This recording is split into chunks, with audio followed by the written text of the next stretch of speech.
Hello and welcome to the देजू classes. आप सभी का आपका अपना यूट्यूब चैनल देजू क्लासेस में स्वागत है। हम लोगों ने प्रीवियस वीडियो में जो चैप्टर 1 है यानी इलेक्ट्रिक फील्ड और दूसरा chapter electric potential and capacitance, इससे एमसीक्यू और सब्जेक्टिव दोनों इंपॉर्टेंट क्वेश्चंस को हम लोगों ने देख लिया है। आज इस वीडियो में हम लोग, ये आपका इस सीरीज का 5वां वीडियो है और इसमें हम लोग करंट इलेक्ट्रिसिटी जो चैप्टर है ना, उसके एमसीक्यू को देखेंगे। ठीक है, करंट इलेक्ट्रिसिटी जो विद्युत धारा है उसके जितने भी एमसीक्यूज हैं यानी वीवीआई एमसीक्यू जो कि आने की संभावना प्रबल है आपके एग्जाम्स में, उसको हम लोग देखेंगे इंग्लिश और हिंदी दोनों में। अगर आप इस चैनल पर नए हैं तो आप इस चैनल को सब्सक्राइब कर दें और अपने दोस्तों के पास भी इसे शेयर कर दें।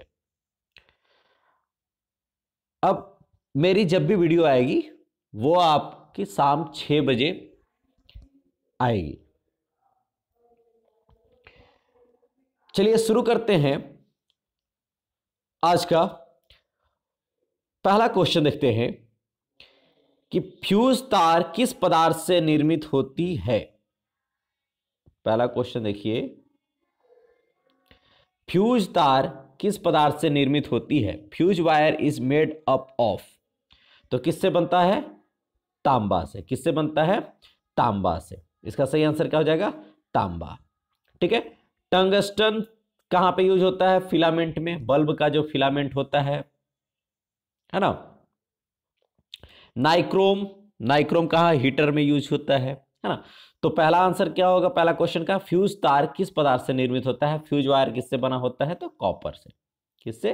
कॉपर से।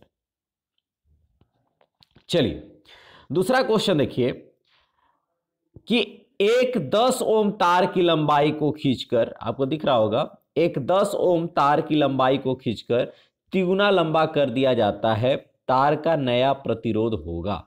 अ 10 ohm wire length be increase thrice of its original length, new resistance of wire will be. क्या होगा नया रेजिस्टेंस? ठीक है, तो आइए हम लोग इसको देखते हैं।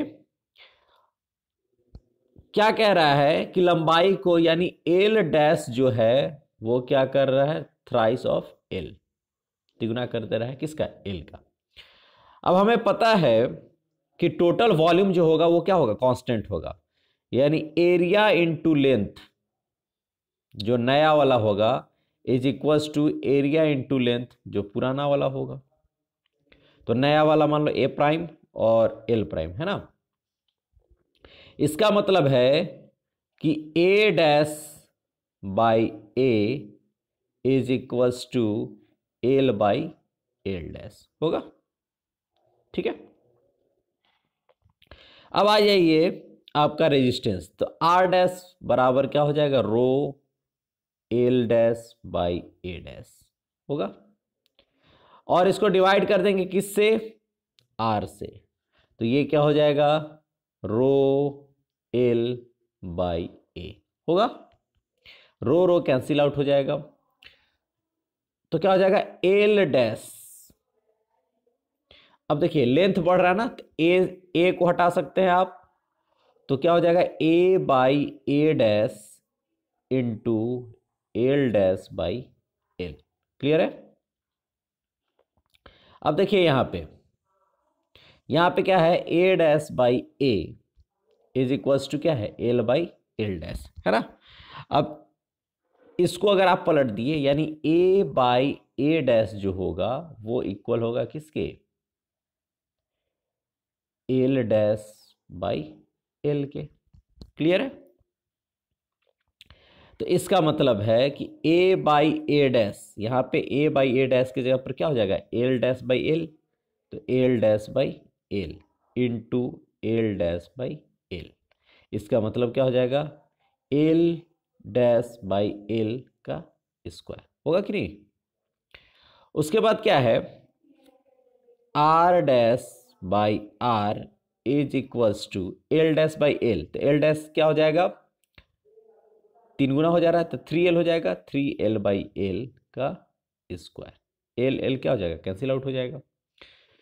तो यहां से क्या मिलेगा, यहां से मिलेगा R dash by R is equals to 3 3 जा 9 होगा। That implies R dash is equals to 9 into R. क्या हो जाएगा 9 इंटू आर। यहां से क्या हो जाएगा R dash is equals to 9 into R की वैल्यू कितनी दी हुई है 10 ओम। आर की वैल्यू कितनी है 10 ओम है ना 10 ओम का। तो क्या हो जाएगा R dash is equals to 90 ohm. ठीक है R dash is equals to 90 ohm. तो अगर जब भी लेंथ की बात करें, जब भी लेंथ की बात करें, तो लेंथ की जब भी बात करती है इंक्रीज किया जाए, जितना टाइम्स किया जाएगा उसका स्क्वायर करके इनटू ओरिजिनल, यानी एल का स्क्वायर इनटू आर। क्लियर है एल का स्क्वायर इनटू आर अगर लेंथ को इंक्रीज किया जाएगा। ठीक है चलिए इसका सही आंसर ऑप्शन नंबर सी यानी 90 ओम। चलिए नेक्स्ट क्वेश्चन देखिए। एक 220 वोल्ट और 1000 वाट बल्ब को 110 स्रोत से जोड़ा जाता है। बल्ब के द्वारा खपत की गई शक्ति होगी, बल्ब के द्वारा खपत की गई शक्ति होगी, क्या होगी ये आपको फाइंड आउट करना है। आर कांस्टेंट होता है। चलिए इसको हम लोग देखते हैं। देखो बल्ब कितना है 220 वोल्ट और 1000 वाट। तो यानी हमको क्या पता है, हमें पता है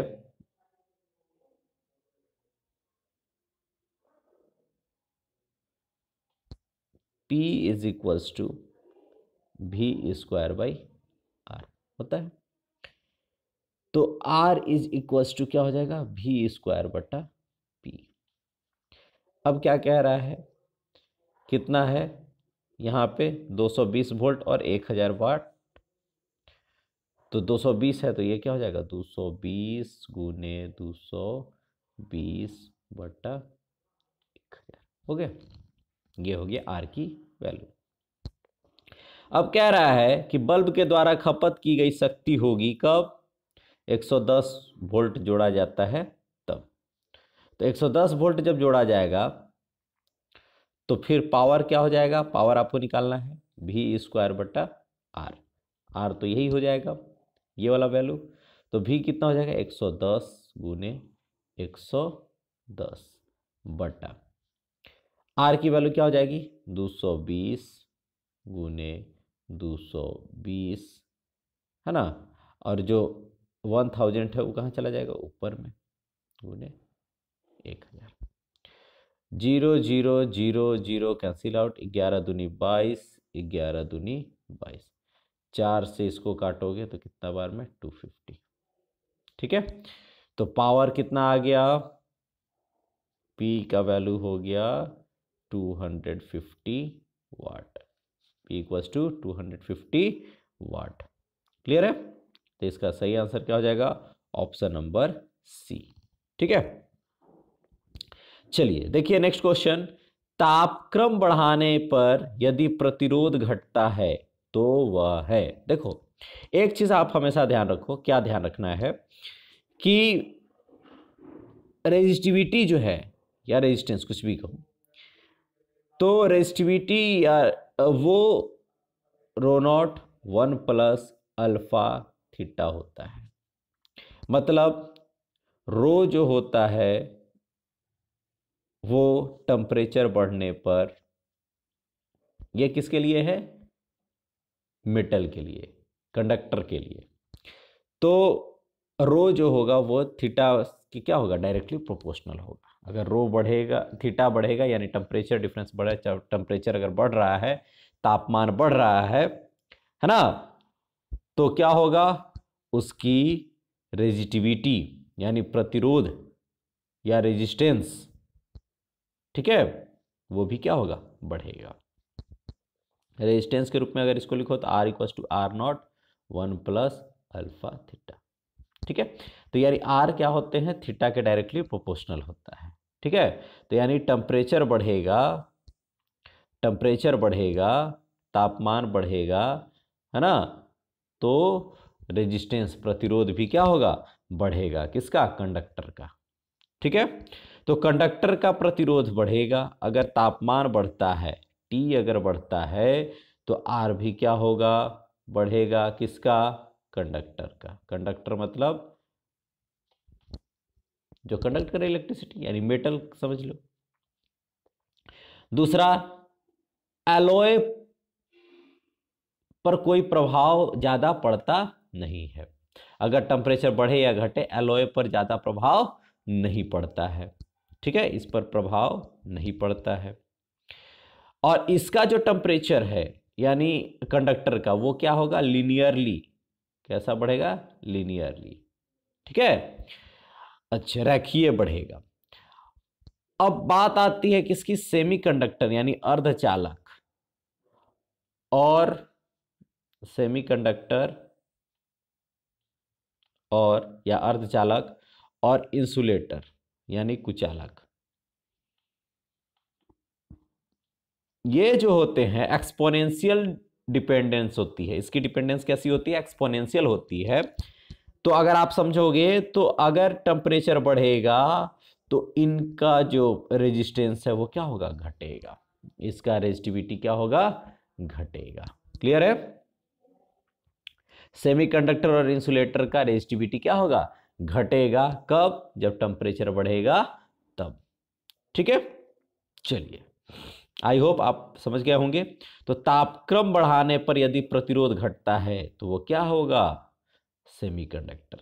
अब देखो, इंसुलेटर भी तो होता है, बट द इंसुलेटर्स का डिपेंडेंस उतना नहीं होता। इंसुलेटर से टेम्परेचर बढ़े या घटे, इंसुलेटर है तो करंट तो उसे क्रॉस कर ही नहीं रहा है, प्रतिरोध उसका इनफाइनाइट अपने आप है ना।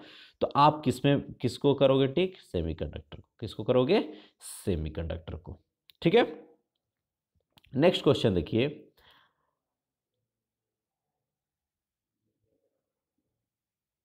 एक हीटर यानी क्वेश्चन नंबर 5, एक हीटर 100 वाट और 200 वोल्ट के तार के बीच से दो टुकड़े कर समानांतर क्रम में जोड़कर 200 वोल्ट विभवांतर के सेल से जोड़ा जाता है, कितनी शक्ति प्राप्त होगी।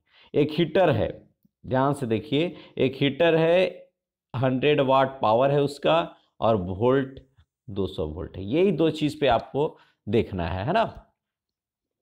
तो चलिए, टोटल रेजिस्टेंस हम लोग निकाल लेंगे। टोटल रेजिस्टेंस क्या हो जाएगा, यहां से हम लोग बनाते हैं इसको। टोटल रेजिस्टेंस थोड़ा सा और पतला कर लें,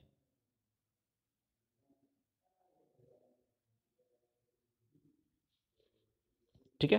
तो टोटल रेजिस्टेंस क्या होगा, आई होप क्लियर है। तो टोटल रेजिस्टेंस के लिए क्या है, 100 वाट पावर है, 100 वाट और वोल्टेज कितना है, 200 वोल्ट। तो देखिए, P इज इक्वल्स टू क्या हो जाएगा, V स्क्वायर बटा आर। इसका मतलब क्या है, R बराबर V स्क्वायर बटा P। क्लियर है, R बराबर V स्क्वायर बटा P। तो V स्क्वायर कितना हो जाएगा, देखिए यहाँ पे 200 वोल्ट और P कितना है, 100 वाट। तो 200 गुने 200 बटा 100। ठीक है, अब क्या है, ये कट गया, ये कट गया, कितना हो जाएगा, 400। ये हो गया 400 ओम। क्लियर है। अब इसको, ये पूरे जो 400 ओम का जो रेजिस्टेंस है उसको दो भाग में बांटा गया। तो दो भाग में बांटा जाएगा तो क्या हो जाएगा, पहला वाला 200 और दूसरा वाला भी 200। क्लियर है, पहला वाला, यानी अब इसको बांट दिया गया तो यहाँ पे एक रेजिस्टेंस यहाँ और दूसरा रेजिस्टेंस इसको समांतर लगा दिया गया है ना, बांट के। तो बांटा गया पूरे को, तो ये हो गया आपका 200 और ये भी हो गया आपका 200।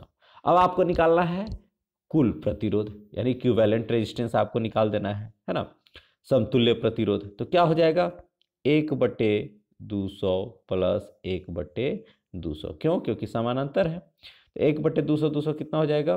2/200। इसका मतलब कितना हो जाएगा? ये काटोगे तो कितना हो जाएगा? 100, है ना। तो यानी ये हो गया 1/100।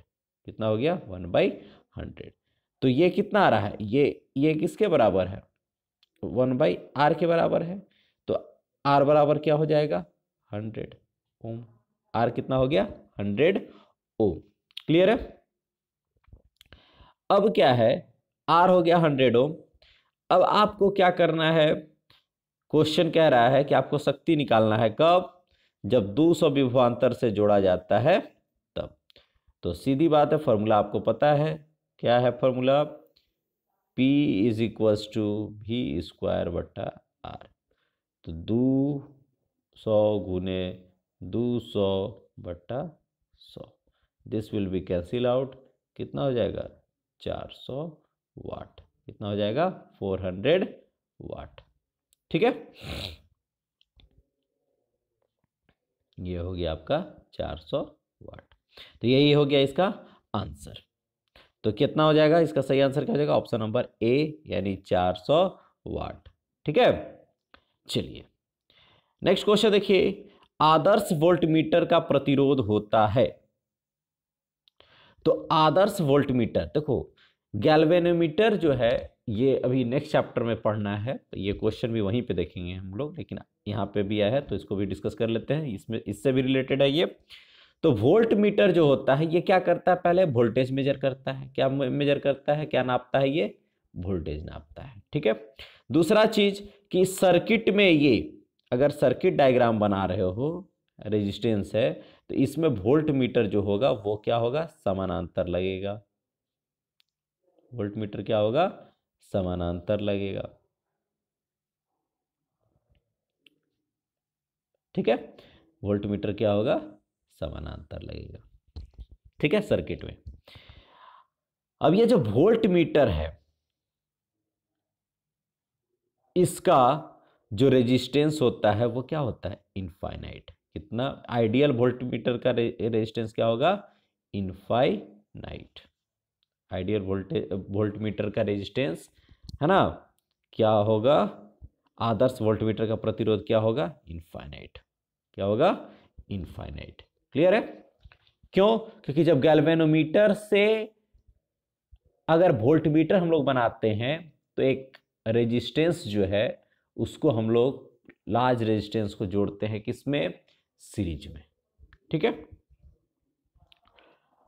चलिए क्वेश्चन नंबर 7 देखिए। एमीटर का भी आ गया कि resistance of ideal ammeter is.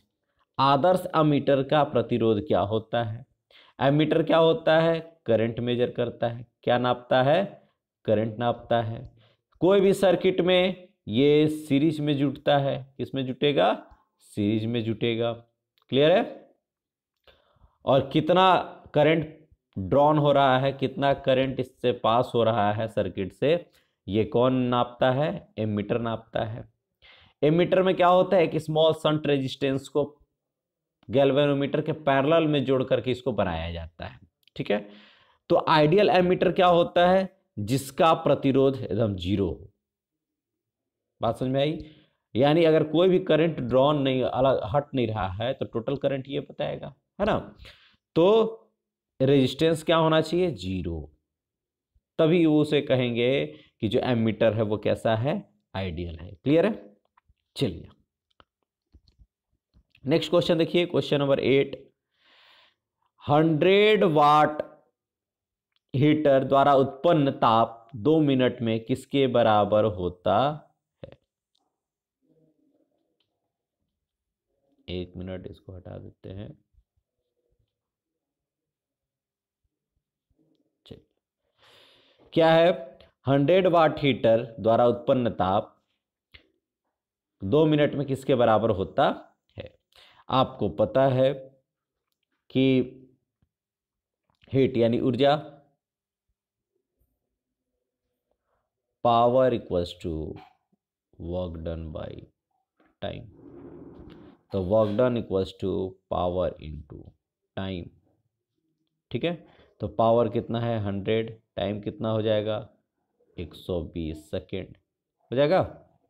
तो क्या हो जाएगा 12 इंटू 10⁻³ जूल। तो कौन सा सही है, 1.2 इंटू 10⁻⁴ जूल भी हो सकता है ना। तो इसमें सही आंसर क्या हो जाएगा, ऑप्शन नंबर डी, यानी 12 इंटू 10⁻³ जूल। ठीक है, चलिए नेक्स्ट क्वेश्चन, किसी धातु के तार को गर्म करने पर उसका प्रतिरोध, तो क्या होगा, प्रतिरोध बढ़ेगा। Option number B will be the right answer. किसी चालक में विद्युत धारा के प्रवाह का कारण, reason for to flow current in conductor, conductor में करंट क्यों फ्लो होता है, due to the difference in electric potential, विद्युतीय विभव के अंतर के कारण, है ना, करंट का फ्लो होता है। कहाँ से कहाँ, हाई पोटेंशियल से लो पोटेंशियल, यानी उच्च विभव से निम्न विभव के तरफ जो धारा का प्रवाह होता है, विद्युत धारा का प्रवाह होता है। तो जब डिफरेंस होगा किसका, इलेक्ट्रिक पोटेंशियल का अंतर आता है, तभी उससे धारा का प्रवाह होगा। तो 10वां का सही आंसर ऑप्शन नंबर सी। चलिए क्वेश्चन नंबर 11 देखिए, क्या कह रहा है कि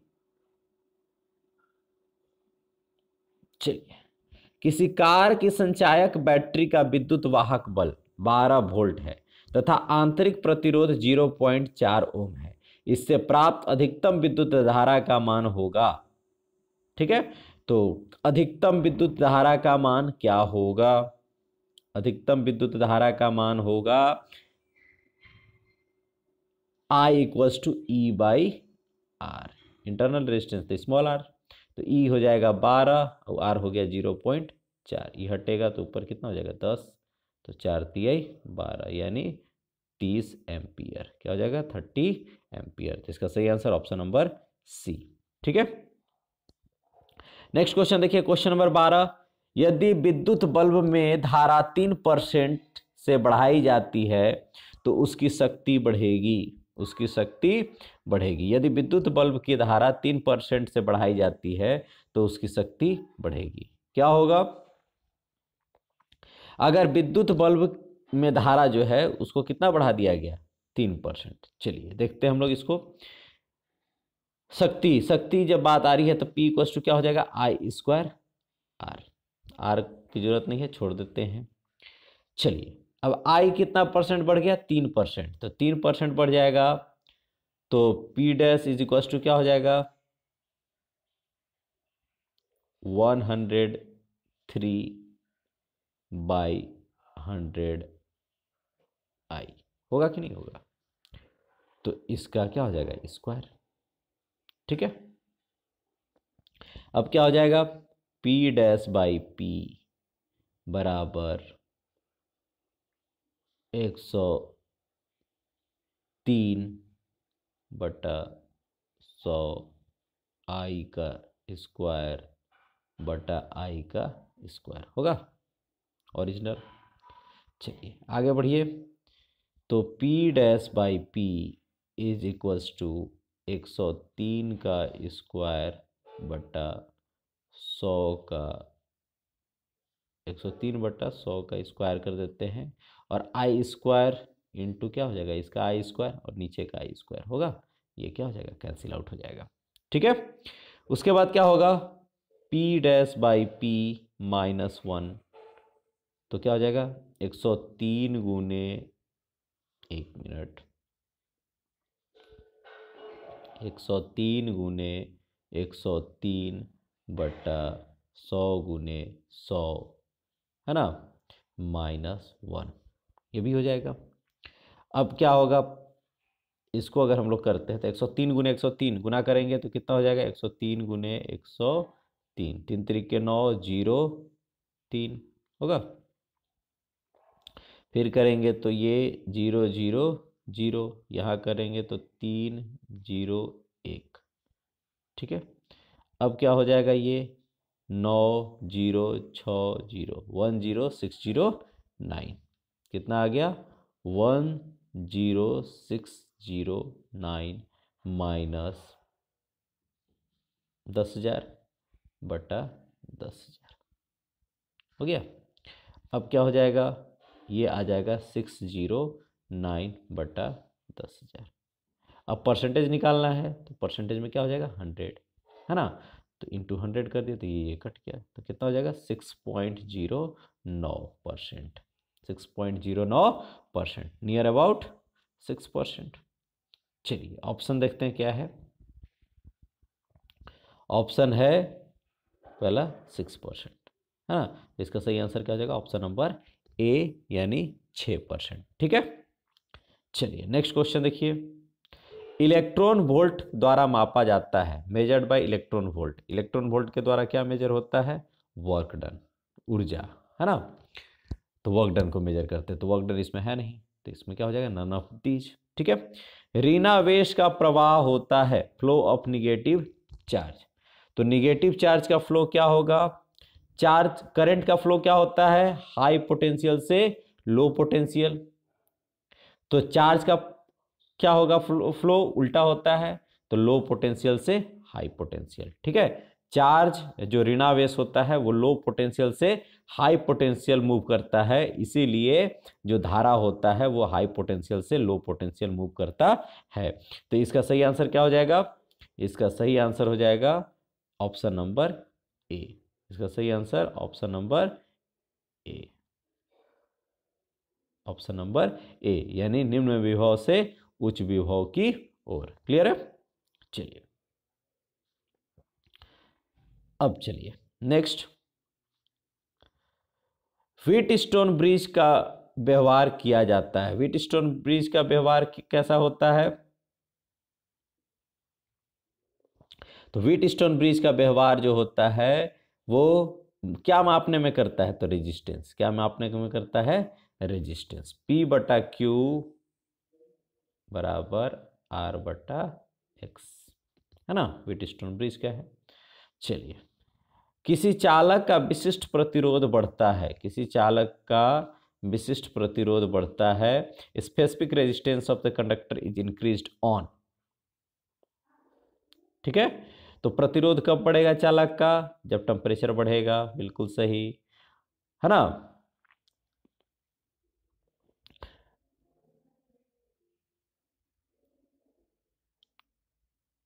क्या होगा, इंक्रीज इन टेम्परेचर। क्लियर है, बाकी किसी कंडीशन में रेजिस्टिविटी फिक्स होती है ना सबकी, रेजिस्टिविटी, रेजिस्टेंस ए और एल पर डिपेंड करता है, but the resistivity is fix. ठीक है, चलिए, तो वो किस पर डिपेंड करेगा, इंक्रीज इन टेम्परेचर। अगर टेम्परेचर डिक्रीज करे, इंक्रीज करे, तब उसका प्रतिरोध बढ़ता या घटता है। चलिए, ओम का नियम तब मान्य होता है जब चालक का तापमान, आपको पता है क्लास 10th में ही, स्थिर हो, है ना, नियत ताप पर। ठीक है, किसी, ओम का नियम क्या कहता है कि नियत ताप पर एट कांस्टेंट टेम्परेचर, है ना, किसी तार के दो बिंदुओं के बीच का विभवांतर जो होता है वो डायरेक्टली प्रोपोर्शनल, यानी क्या होगा, समानुपाती होता है किसके, उस तार में जो विद्युत धारा का प्रवाह हो रहा है उसके। ठीक है, तो नियत ताप पर यानी कांस्टेंट, स्थिर, तो इसका सही आंसर ऑप्शन नंबर 4।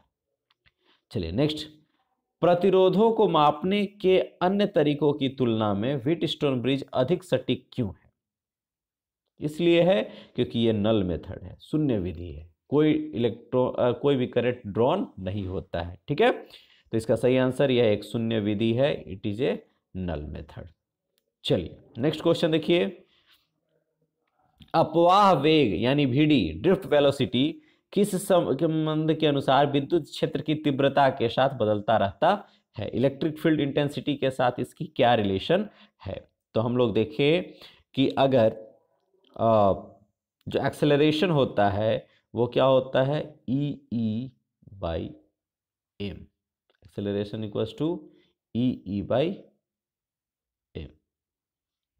यानी A जो होता है वो E/m होता है। ठीक है, तो VD यानी ड्रिफ्ट वेलोसिटी क्या हो जाएगा, A टाउ, इनिशियल वेलोसिटी तो 0 है उसकी, है ना, ड्रिफ्ट वेलोसिटी क्या होता है, by which velocity electrons moves inside the conductor, है ना। तो एक दूसरे से क्या करते हैं, टकराते हैं। तो जिस वेलोसिटी से मूव करते हैं ना, वही क्या होता है, ड्रिफ्ट वेलोसिटी होता है, अपवावेग होता है। तो ए टाउ, तो टाउ क्या है, विश्रांति काल यानी रिलैक्सेशन टाइम। तो ए की वैल्यू क्या हो जाएगी, ई बाई एम इंटू टाउ। तो क्या दिख रहा है, वीडी जो है वो डायरेक्टली प्रोपोर्शनल है किसके, इलेक्ट्रिक फील्ड के। वीडी जो है वो अगर सब चीज कांस्टेंट रखा जाए तो VD is directly proportional to E यानी इलेक्ट्रिक फील्ड। ठीक है, तो इसका सही आंसर क्या हो जाएगा, ऑप्शन नंबर 4, चौथा। क्लियर है। चलिए नेक्स्ट कह रहा है दो या दो से अधिक प्रतिरोधों के श्रेणी संयोजन में। अब देखो श्रेणी संयोजन में क्या होता है, अगर श्रेणी संयोजन हो रहा है, प्रतिरोध है श्रेणी में संयोजित हो रहे हैं, तो इनका वोल्टेज अलग अलग होगा। इसमें V1 V2 और V3 ये क्या होंगे, वोल्टेज अलग अलग होंगे, है ना। लेकिन करंट क्या होगा, सेम होगा। ये इसमें भी वही करंट होगा जो इसमें होगा, जो इसमें होगा। कब, श्रेणी क्रम में। अगर यही पार्श्व क्रम में हो, यही क्या हो, पार्श्व क्रम में हो, तो अगर पार्श्व क्रम में होगा तो वोल्टेज तीनों में सेम होगा, इक्वल होगा। वोल्टेज क्या होगा, इक्वल होगा, लेकिन करंट अलग अलग होंगे। तो क्या होगा, यहां पे पूछ रहा है श्रेणी क्रम, क्या पूछ रहा है, श्रेणी क्रम। तो प्रत्येक प्रतिरोध के माध्यम से विद्युत धारा समान है, बिल्कुल सही, विद्युत धारा समान होगा, ये हो जाएगा। प्रत्येक प्रतिरोध के माध्यम से वोल्टेज समान नहीं होगा, अलग अलग होगा। प्रत्येक प्रतिरोध के माध्यम से ना तो विद्युत धारा नहीं वोल्टेज समान होगा, ये भी गलत है। प्रत्येक प्रतिरोध माध्यम से विद्युत धारा वोल्टेज दोनों, ये भी गलत है ना। तो क्या होगा, विद्युत धारा क्या होगा, समान होगा, और वोल्टेज समान नहीं होगा। ठीक है, चलिए नेक्स्ट क्वेश्चन देखते हैं। एन सेल के समानांतर संयोजन में हम प्राप्त करते हैं क्या, क्या प्राप्त होता है। तो एन सेल के समानांतर संयोजन में, है ना, हम लोग ज्यादा मोर इलेक्ट्रिक करंट को क्या करते हैं, प्राप्त करते हैं। कब, आप देखोगे कि अगर समानांतर संयोजन है, बहुत सारे जो सेल हैं वो समानांतर रूप से संयोजित हैं, तो अगर मान लीजिए एन है, तो एन है तो सबका ईएमएफ क्या होगा, इक्वल, एक ही ईएमएफ होगा। तो ईएमएफ हो जाएगा ई, है ना, बाई आर जो हो गया, मान लो बाहर एक एक्सटर्नल रेजिस्टेंस से ये क्या है, कनेक्टेड है। ठीक है, तो आर हो जाएगा प्लस, ये कितना हो जाएगा, R by N, R by N.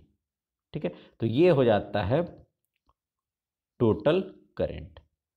ठीक है, तो जब भी एन सेल होगा पैरेलल में, तो एन कहाँ जाएगा, ऊपर में। अगर मान लो इसको हटा दो, ये एक्सटर्नल रेजिस्टेंस को अगर आप हटा देते हो, तो आई बराबर क्या हो जाएगा, ई बटा आर बाई एन। या मान लेते हैं कि जो कैपिटल आर है, बाहर का एक्सटर्नल रेजिस्टेंस है, वो बहुत कम है, तो क्या हो जाएगा, एन ई बटा आर हो जाएगा कि नहीं। तो एन टाइम्स क्या हो जाएगा, बढ़ जाएगा, तो वो क्या हो जाएगा, करंट बढ़ जाएगा। क्लियर है। चलिए नेक्स्ट क्वेश्चन देखते हैं। मिश्र धातु मैग्नीन की प्रतिरोधकता, रेजिस्टिविटी ऑफ एलॉय। तो हमने कहा अभी डिस्कस किया है कि एलॉय की रेजिस्टिविटी न के बराबर डिपेंडेंट होती है ना, तो क्या होती है, इंडिपेंडेंट ऑन टेम्परेचर। तो इसका सही आंसर ऑप्शन नंबर ए यानी तापमान से लगभग स्वतंत्र होता है। ठीक है, नेक्स्ट 6.4 एम्पियर की धारा एक कंडक्टर में बह रही है, तो प्रति सेकंड बहने वाले इलेक्ट्रॉनों की संख्या क्या होगी। आप आराम से इसको निकाल लोगे, है ना, number of electrons flowing per second. तो क्या आपको पता है क्यू इक्वल्स टू क्या होता है, I T, Q equals to I T. ठीक है, अब Q equals to I T, Q बराबर क्या होता है, एन ई बराबर आई इंटू टी। तो आपको निकालना क्या है, एन बाई टी, यानी N by T is equals to क्या हो जाएगा, आई बाई ई। तो आई की वैल्यू कितनी है, 6.4 एम्पियर। तो आई बराबर क्या हो जाएगा, 6.4, ई की value 1.6 into 10 to the power -19। तो ये क्या हो जाएगा, 16, 4, तो 4 इंटू 10 का पावर 19, है ना, नंबर ऑफ इलेक्ट्रॉन्स पर सेकेंड क्या होंगे, बहेंगे। तो इसका सही आंसर क्या हो जाएगा, ऑप्शन नंबर 1। ठीक है, यानी 4 × 10⁻⁻19। क्लियर है। चलिए नेक्स्ट देखते हैं हम लोग क्वेश्चन। किसी धनावेशित वस्तु में होती है, धनावेशित वस्तु में क्या होती है, तो किसी धनावेशित वस्तु में अगर, तो किसी धनावेशित वस्तु में होती है पॉजिटिवली चार्ज बॉडी है, क्या होता है, इलेक्ट्रॉन की कमी। अगर इलेक्ट्रॉन की कमी होगी तब वो कैसा होगा, पॉजिटिवली चार्ज होगा। क्लियर है, इलेक्ट्रॉन की कमी होगी तब वो क्या होगा, पॉजिटिवली चार्ज होगा। क्लियर है। चलिए नेक्स्ट हम लोग देखते हैं,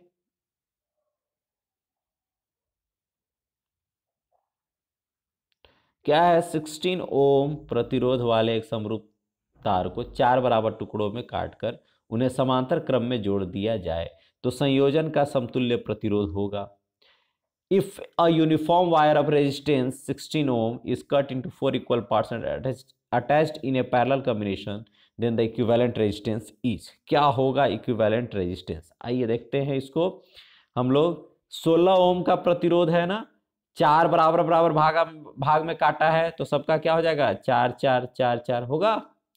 अब किस में जोड़ा गया, समानांतर में, तो समानांतर में जोड़ा गया तो 1/4 प्लस 1/4 प्लस 1/4 प्लस 1/4। क्लियर है। तो ये कितना हो जाएगा, 4/4 कट गया 1, तो 1/r बराबर 4/4 यानी 1, तो यानी r के बराबर r इक्वल्स टू भी क्या हो जाएगा, 1 ओम। क्या हो जाएगा, 1 ओम। क्लियर है। तो इसका सही आंसर क्या हो जाएगा, इसका सही आंसर हो जाएगा 1 ओम। क्या हो जाएगा, 1 ओम। क्लियर है। चलिए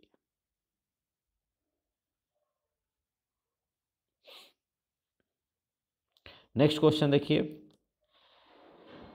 किरचॉफ का संधि नियम किस भौतिक राशि के संरक्षण का प्रत्यक्ष परिणाम है। आपके पास, आपको पता है किरचॉफ का 2 नियम है। कितने नियम है, 2 नियम। पहले वाले को बोलते हैं पॉइंट रूल, पॉइंट रूल है ना, या जंक्शन रूल। क्या बोलते हैं, जंक्शन रूल, पॉइंट रूल या जंक्शन रूल। इसमें क्या होता है कि एक जंक्शन पर जितना नंबर ऑफ करेंट्स आ रहा है उन सब का सम क्या होता है, 0। टोटल करेंट्स जो होंगे वो क्या होंगे, जो आ रहे हैं वो क्या होंगे, 0 होंगे। जो जाएगा वो निगेटिव हो जाएगा, है ना, उसी के इक्वल, जितना आएगा उतना ही जाता है। तो सब मर्ज कर रहा है, सब आ रहा है, तो टोटल आई विल बी 0। तो ये किस पर काम कर रहा है, चार्ज पे, यानी चार्ज का neither be created not destroyed, है ना, कंजर्वेशन ऑफ चार्ज पर ये क्या कर रहा है, निर्भर कर रहा है। कौन, जंक्शन रूल या फिर पॉइंट रूल। दूसरा रूल जो होता है that is called the loop rule. उसको क्या बोलते हैं, लूप रूल। ये क्या होता है कि total EMF in the loop is 0। Total EMF क्या होगा, 0 होगा, है ना।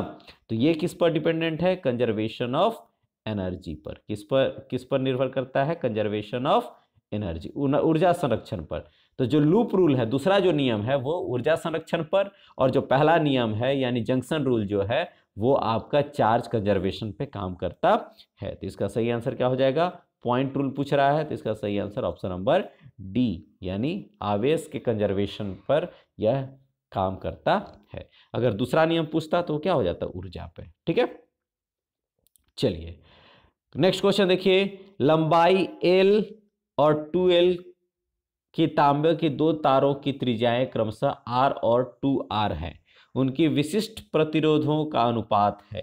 तो प्रतिरोध, विशिष्ट प्रतिरोध क्या हो जाएगा, ρ1 बराबर क्या हो जाएगा, R, है ना, R इक्वल्स टू ρL/A, है ना। तो क्या हो जाएगा, RA1/L1 होगा। ठीक है, यानी क्या हो जाएगा, RA1 का क्या लिखोगे, πr1² वैसे ही ρ2 क्या हो जाएगा, R πr2²। L2 होगा। चलिए आइए हम लोग देखते हैं ρ1 बाई ρ2। तो ρ1 की वैल्यू क्या होगी, चलिए ρ1 की वैल्यू आ गई आपकी ये वाला, तो r पाई r1 स्क्वायर बटा L1 इंटू L2 की वैल्यू क्या हो जाएगी, r पाई r2 स्क्वायर बटा L2। ये कैंसिल आउट हो जाएगा, तो क्या बचा r1 स्क्वायर। तो अब देखिए r1 जो है वो r है और r2 जो है r1 r और r2 2r, L1 L और L2 2L। तो क्या हो जाएगा, R1 हो गया R तो R स्क्वायर, L2 हो गया 2L तो 2L, L1 हो गया L तो L, R2 हो गया 2R तो 2R का स्क्वायर होगा। तो क्या हो जाएगा R square into 2L by L into 4R square. ये cancel out, L cancel out. तो अब क्या हो जाएगा, यहाँ से 2 2 जा 4, तो क्या हो जाएगा 1/2। क्या हो जाएगा 1/2। तो यानी क्या हो गया, यानी आप यहाँ देखोगे तो आपने क्या लिखा है ρ1 बाई ρ2। तो ρ1 बाई ρ2 तो क्या हो जाएगा ρ1 बाई ρ2 इज इक्वल्स टू 1/2। इसका मतलब क्या है 1:2। क्या हो जाएगा 1:2। तो इसका सही आंसर क्या हो जाएगा 1:2। क्लियर है। चलिए नेक्स्ट क्वेश्चन देखते हैं। प्रतिरोध R वाले एक समरूप तार को n बराबर टुकड़ों में काटा गया है। इन टुकड़ों को समांतर क्रम में आपस में जोड़ दिया जाता है। संयोजन का समतुल्य प्रतिरोध। बहुत इंपॉर्टेंट क्वेश्चन है ये सारे, है ना। इस पर अभी हम लोग ने न्यूमेरिकल्स आगे भी देखा। तो इसमें क्या है n बराबर टुकड़ों में काटा गया, तो n बराबर टुकड़ों में काटा गया तो क्या हो जाएगा R/n होगा। अब इसको सबको क्या करना है पैरेलल क्रम में लगाना है। तो क्या हो जाएगा 1/r डैश बराबर क्या हो जाएगा 1/r/n प्लस 1/r/n कहाँ तक डैश डैश डैश n तक। अगर हम इसको बात करें तो n कहाँ चला जाएगा ऊपर, तो n/r प्लस n/r प्लस कहाँ तक n तक। तो n को कॉमन कर देंगे तो कितना हो जाएगा n/r। तो ये क्या हो जाएगा n स्क्वायर बटा r। ये क्या निकल रहा है 1/r डैश 1/r डैश। तो ये क्या हो जाएगा 1/r dash is equals to n square by r है। तो ये क्या हो जाएगा r dash is equals to r/n square, r dash equals to r/n square. तो इसका सही आंसर क्या हो जाएगा पहला r/n स्क्वायर। क्लियर है। चलिए नेक्स्ट। जब ताप में वृद्धि होती है तो किसी चालक का प्रतिरोध क्या होगा, तो चालक का प्रतिरोध, ताप बढ़ेगा तो प्रतिरोध भी क्या होगा बढ़ेगा। अभी हम लोगों ने देखा इस टाइप का क्वेश्चन। तो इसका सही आंसर क्या हो जाएगा, इसका सही आंसर हो जाएगा बढ़ जाता है, ऑप्शन नंबर ए बढ़ जाता है। क्लियर है। चलिए नेक्स्ट क्वेश्चन देखिए। किरचॉफ का संधि नियम किस भौतिक राशि का संरक्षण का प्रत्यक्ष परिणाम है, यानी पॉइंट रूल। सेम क्वेश्चन हो गया ना। तो क्या हो जाएगा आवेश पे। ठीक है। चलिए कि यदि किसी चालक का ताप बढ़ाया जाए तो इसकी चालकता कंडक्टिविटी, तो चालक का ताप बढ़ेगा, ताप बढ़ेगा तो रेजिस्टिविटी क्या होगी बढ़ेगी, और जिसकी रेजिस्टिविटी बढ़ेगी उसकी कंडक्टिविटी घटेगी। घटेगी कि नहीं, क्यों, क्योंकि जो चालकता होता है वो प्रतिरोधकता का क्या होता है इन्वर्स होता है। ठीक है। तो क्या हो जाएगा, यदि किसी चालक का ताप बढ़ा दिया जाए तो इसकी चालकता क्या हो जाती है घट जाती है। क्लियर है। चालकता क्या हो जाएगी घट जाएगी। क्यों, क्योंकि उसका रेजिस्टिविटी बढ़ जाता है, उसकी प्रतिरोधकता बढ़ जाती है। तो इसका सही आंसर क्या है डिक्रीजेस। अब देखो एक चीज ध्यान में रखो कि यहाँ पे क्या है चालकता और यहाँ पे चालक, तो यहाँ पे डिक्रीजेस है ठीक है, लेकिन रैखिक रूप से घटती है। रैखिक रूप अगर दे दे तो आप इसको ध्यान रखोगे, रैखिक रूप ही लगाओगे, है ना। क्यों? क्योंकि चालक का जो रेजिस्टिविटी होगा वो रैखिक रूप से बढ़ता है ताप बढ़ने पर, तो घटेगा भी कैसे?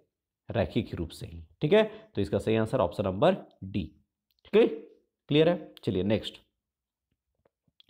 यदि किसी विभवमापी के तार की लंबाई बढ़ा दी जाए तो संतुलन बिंदु प्राप्त होगा। क्या होगा भाई? अगर विभवमापी तार जो है यानी पोटेंशियोमीटर वायर है, अगर उसको बढ़ा दिया जाए तो क्या हो जाएगा? एल भी क्या हो जाएगा? बढ़ जाएगा। क्यों? क्योंकि हमें पता है पोटेंशियोमीटर का क्या होता है, potential drop across any section of the wire is directly proportional to the length of the wire. अगर विभवमापी है उसमें अगर पोटेंशियल ड्रॉप हो रहा है ना, तो वो किसका प्रोपोर्शनल होता है? उस तार की लंबाई के प्रोपोर्शनल होता है। तो अगर भी बढ़ा, लेंथ बढ़ा, है ना, भी बढ़ा, तो अगर लंबाई बढ़ा दी जाए, है ना, तो बैलेंस पॉइंट और क्या होगा? बढ़ जाएगा। क्लियर है। चलिए नेक्स्ट। किसी चालक के लिए धारा घनत्व जे इक्वल्स टू क्या होता है? आई बटा ए। चालकता कंडक्टिविटी यानी सिग्मा, है ना, एवं विद्युत क्षेत्र की तीव्रता के बीच का संबंध आपको निकालना है। तो क्या हो जाएगा? आई बाई जे बराबर क्या हो जाएगा? सीधा लिखते हैं हम लोग, जे बराबर आई बटा ए। तो आई इक्वल्स टू क्या हो जाएगा? आई इक्वल्स टू भी इक्वल्स टू क्या होता है? आई आर होता है ना। तो आई इक्वल्स टू क्या हो जाएगा? भी बटा आर। तो चलिए लिख देते हैं भी बटा आर इंटू ए। हो गया।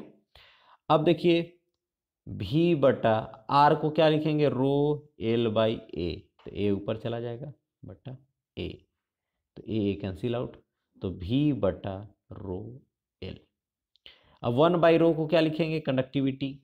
अब देखो भी जो है वो क्या होता है? E इंटू एल होता है कि नहीं होता है? Electric field intensity into length. तो एल एल क्या हो जाएगा? कैंसिल आउट, तो क्या हो जाएगा?